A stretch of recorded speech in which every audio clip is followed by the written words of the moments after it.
in the Bible. Just think about it. Don't say it out loud. Just think about it in your head. It's the first problem in the Bible. I know what some of you are thinking, probably what I would think too. Maybe the first problem in the Bible is it's sin.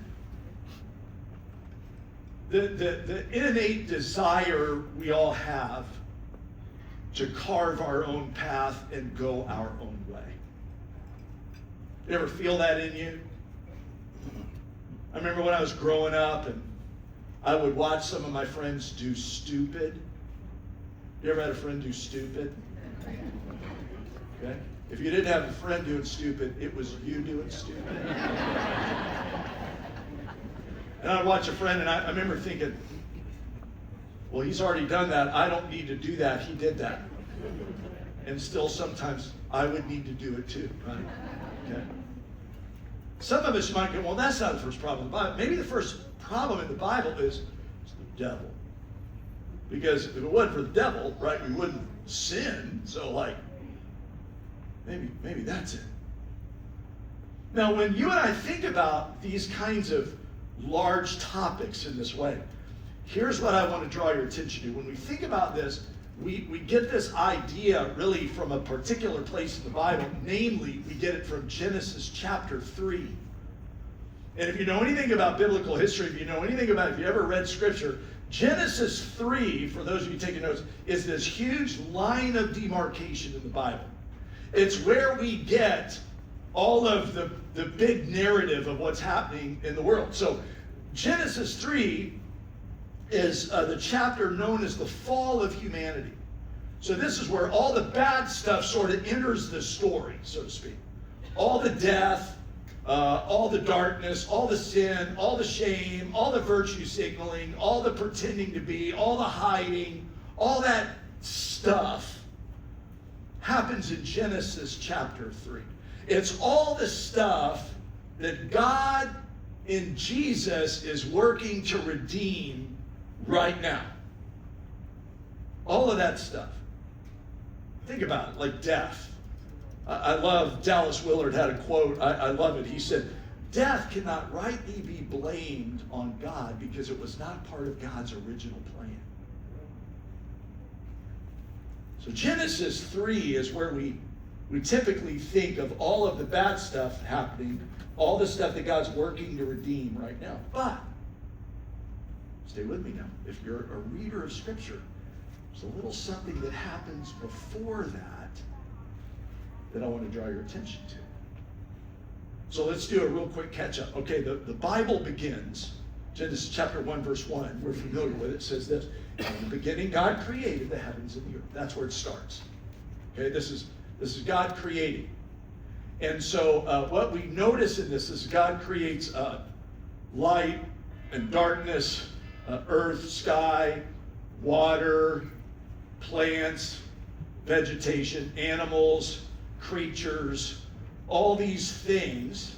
God is doing all of this creative work. Now stay with me. And so God creates, and then after he creates, inside of that creative work, inside of that creative enterprise, he makes a pronouncement about it. So he's creating, then he makes a pronouncement. God creates, and he says it's good. So this is God reveling in the creative enterprise. This is God looking at what God's doing and going, attaboy God. This is God. Like we have a word, I don't even know where we got the word. In our house, when somebody's really happy, we'll say this: man, you're jiggy. I don't even know where we got it. And we'll just say that. This is God being jiggy. I mean, he's happy. He creates.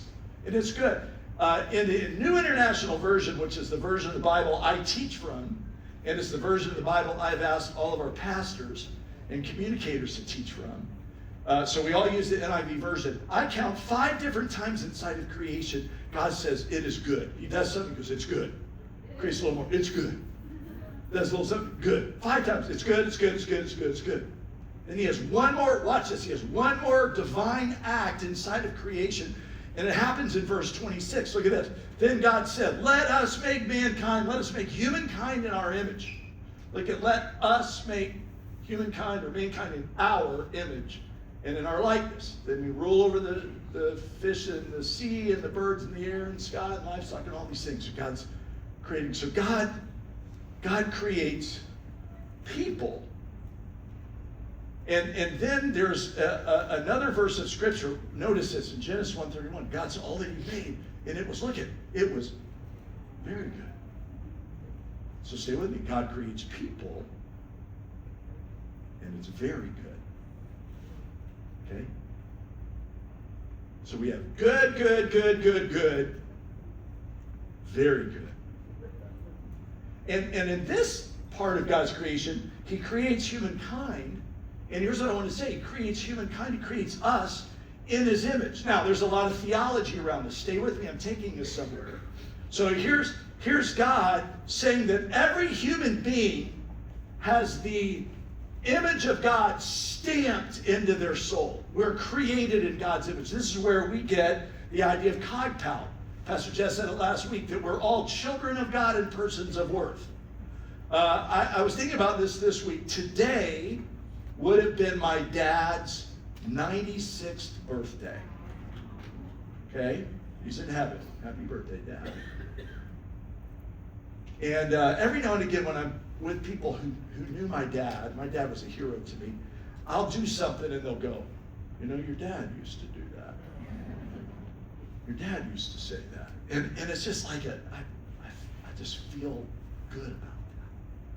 We're all created in God's image.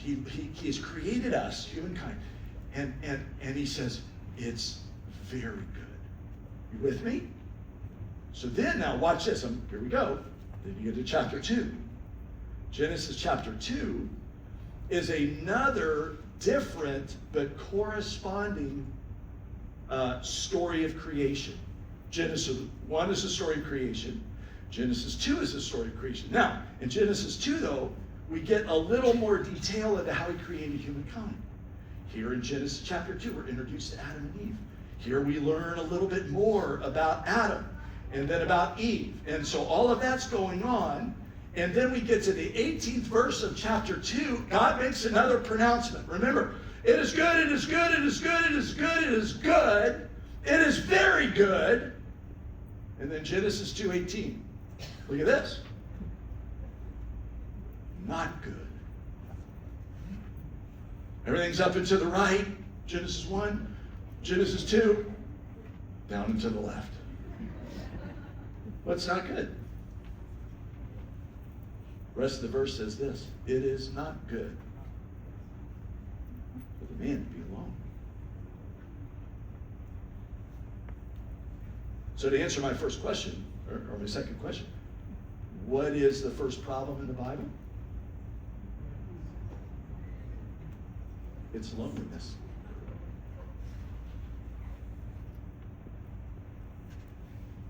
What if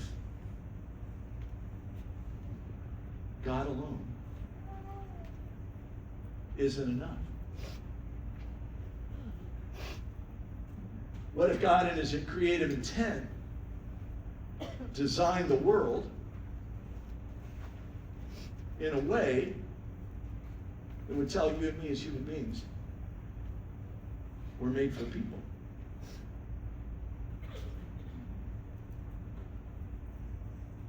Show you a picture of somebody. See if you know who this is.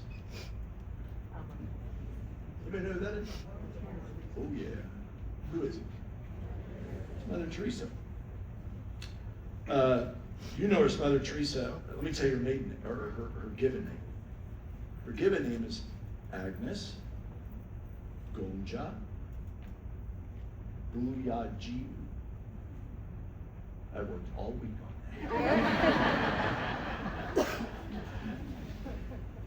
She started the Missionaries of Charity organization in Calcutta, India. She won the Nobel Peace Prize in 1979. She was designated a saint in the Roman Catholic Church. Agnes, or Mother Teresa, spent her entire life working in India with the world's poor and sick and dying, particularly people sick with tuberculosis and leprosy. Horrible diseases. But she made a statement one time that I've never been able to get out of my brain. And Agnes said this: the greatest disease in the West is the disease of loneliness.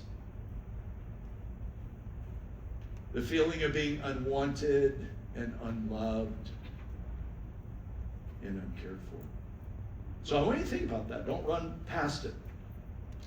She spent her life up close and personal with people dying of tuberculosis and dying of leprosy. And she said, loneliness is worse than that.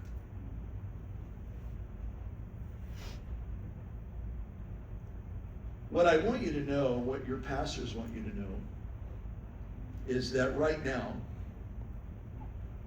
those who study these kinds of things in our culture tell us that we are in an epidemic of loneliness. I find it interesting that Mother Teresa noticed her delineator, the greatest disease in the West. That's us. A lot of times when we talk about loneliness, I think there's a tendency to think of what maybe all of us have some experience with. All of us have probably been in a place before where you have felt other. Maybe where you have felt disconnected, or maybe there's been some transition in your life that creates that. We have a tendency to go, that's the sum total definition of loneliness. I'll tell you something going on in the larger Locke family right now. Many of y'all know my mom, who's still with us, who will be 97 in November. Yeah, come on. We are moving her from Martin County down to Palm Beach County. It's time for Mama to be closer to Diddy. And I thought that would be the incentive. She'd be closer to me. She doesn't really care about, it's like the great grandbabies. She'll be closer to me. But I want to say a couple things about that. Number one is that's been quite an emotional transition. And to sit with my mom, who's 96, and navigate another move, and have her contemplate another transition and losing her friends, needing to start over. Can I just make a word for all the young people in the room? You got to be super courageous to be old. I'm just telling you right now, my mom's got guts. I only wish I had. And to sit with her in this sacred space and to help her navigate these big decisions, right?